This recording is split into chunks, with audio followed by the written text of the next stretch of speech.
रही है। तो हमें ये समझ में नहीं आ रही है कांग्रेस 7 ही सीट की चिंता क्यों कर रही है। हम तो 24 सीट की चिंता कर रहे हैं। तो 7 सीट सिर्फ मांग लेने से नहीं ना होगा। 7 सीट की इच्छा तो रखते हैं, लेकिन 7 उम्मीदवार तक है नहीं। मांग करने के लिए कांग्रेस पार्टी आगे आ जाते हैं कि हमें इतनी सीट चाहिए, हमें ये सीट चाहिए। अरे सीट के बाद उसका उम्मीदवार भी चाहिए ना। पहले दिखाइए तो कौन है रेस में घोड़ा। तो कांग्रेस पार्टी, महागठबंधन, सभी लोग मिलजुल कर जब तारीखों का ऐलान चुनाव का हो जाएगा तो तय कर लेंगे। तेजस्वी यादव जी इसके लिए चिंतित रहते हैं, रणनीति बनाते हैं। उपचुनाव में हाल देखा है कांग्रेस ने। उस समय अगर कांग्रेस भी वही चीज कर रही है कि भूल गए क्या कि उपचुनाव में कैसे। हम क्या भूलेंगे, हमको तो अपार वोट मिला ना। किसको कितना वोट मिला तो सबके सामने है। तो हम तो जो कह रहे थे बात कि आरजेडी के उम्मीदवार से फायदा होगा अगर कांग्रेस अपने जिद पर ये भूल नहीं करती, आज दोनों सीट जीतते हम लोग। फाउंडेशन देखने में हूँ आपके साथ वंदना। हमारे साथ बात करने के लिए राजद प्रवक्ता मृत्युंजय तिवारी, और इनसे मेरा सवाल है, सीट को लेकर के काफी खींचतान हो रही है कांग्रेस और आरजेडी के बीच में, जो बिहार में एमएलसी का चुनाव होने वाला है। कैसे आप लोग? कहीं कोई खींचतान नहीं है। कहाँ खींचतान आपको दिख रही है। हम तो 24 सीटों पर अपनी तैयारी कर रहे हैं और नेता प्रतिपक्ष श्री तेजस्वी यादव जी की चिंता है कि 24 सीट पर महागठबंधन के उम्मीदवारों की जीत कैसे सुनिश्चित हो। तो हमें चिंता 24 सीटों की है और हर दल को, जो भी सहयोगी दल है, वो 24 सीटों पर तैयारी करेंगे, अपना मजबूती रखेंगे, तब ना जब सीट जाएगा दूसरे को तो मदद कर पाएंगे। कांग्रेस 7 सीट का जो है वो मांग कर रही है। तो हमें ये समझ में नहीं आ रही है कांग्रेस 7 ही सीट की चिंता क्यों कर रही है। हम तो 24 सीट की चिंता कर रहे हैं। तो 7 सीट सिर्फ मांग लेने से नहीं ना होगा। 7 सीट की इच्छा तो रखते हैं, लेकिन 7 उम्मीदवार तक है नहीं। तो कांग्रेस पार्टी को 7 सीटों की चिंता नहीं, 24 सीटों की चिंता करनी चाहिए कि महागठबंधन के उम्मीदवार कैसे जीतेंगे। तो वो 7 सीटों पर ही अगर अपनी ऊर्जा एनर्जी लगा रहे तो बाकी सीटों का क्या दूसरे दल को वो मदद कर पाएंगे। कांग्रेस पार्टी को समझना चाहिए, सिर्फ सीट के लिए मांग करने के लिए कांग्रेस पार्टी आगे आ जाते हैं कि हमें इतनी सीट चाहिए, हमें ये सीट चाहिए। अरे सीट के बाद उसका उम्मीदवार भी चाहिए ना। पहले दिखाइए तो कौन है रेस में घोड़ा।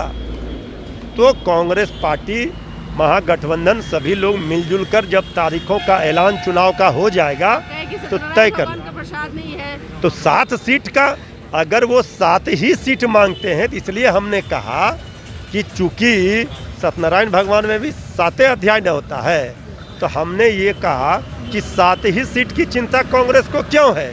उनको तो 24 सीट, सब लोग, हम लोग महागठबंधन के तहत चुनाव कैसे जीतेंगे। तेजस्वी यादव जी इसके लिए चिंतित रहते हैं, रणनीति बनाते हैं। उपचुनाव में हाल देखा है कांग्रेस ने। उस समय अगर कांग्रेस भी वही चीज कर रही है कि भूल गए क्या कि उपचुनाव में कैसे। हम क्या भूलेंगे, हमको तो अपार वोट मिला ना। किसको कितना वोट मिला तो सबके सामने है। तो हम तो जो कह रहे थे बात कि आरजेडी के उम्मीदवार से फायदा होगा अगर कांग्रेस अपने जिद पर ये भूल नहीं करती, आज दोनों सीट जीतते हम लोग। तो कांग्रेस पार्टी को जमीनी हकीकत समझनी चाहिए और जितना ऊर्जा एनर्जी वो लगाते हैं सीट मांगने में, बिना कांग्रेस के अगुवाई से कुछ नहीं होने अब वाला ये सब तो अहंकार कांग्रेस पार्टी को नहीं रखना चाहिए। क्या कांग्रेस का बिहार में रहा है स्थिति, इसे बताने की ज़रूरत नहीं है। सब दिन राष्ट्रीय जनता दल के कंधों पर सवार होकर, आरजेडी के नाव पर सवार होकर ही उनको बैतरनी पार करने का सपना पूरा हुआ है। इसलिए ये सब बात तो नहीं कहे। सब लोग सहयोगी दल हैं, हम सबका सम्मान करते हैं, हम बड़े दल के रूप में हैं।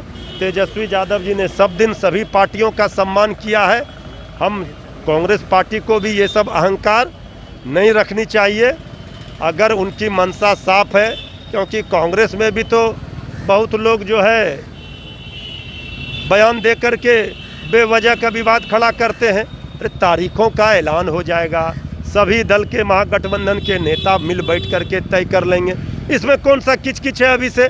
इसके बाद पार्टी का साथ चाहिए सीट, तो 7 सीट चाहिए तो आप साथी पर इसका मतलब है तैयारी का। हम तो 24 सीटों पर तैयारी कर रहे हैं। जब तय हो जाएगा कौन कहां से लड़ेगा, किसको कितना सीट मिलेगा, जब फाइनल वार्ता होगा तब हम अगर मजबूत रहेंगे तभी दूसरे अपने सहयोगी उम्मीदवार को मदद कर पाएंगे। जो है एक बार फिर से बिहार सरकार को फटकार लगाई है शराबबंदी को लेकर। देखिए, माननीय सर्वोच्च न्यायालय के मुख्य न्यायाधीश ने पहले भी टिप्पणी की है शराबबंदी को लेकर के।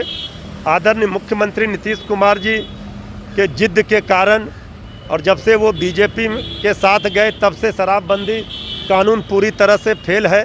सत्ता का संरक्षण शराब माफियाओं को, शराब तस्करों को मिलता है। तो माननीय सर्वोच्च न्यायालय के न्यायाधीश ने जो टिप्पणी की है, ये सरकार को अब भी आँख खोलनी चाहिए, इसकी समीक्षा करनी चाहिए कि किन कारणों से ये हालात पैदा हुए हैं।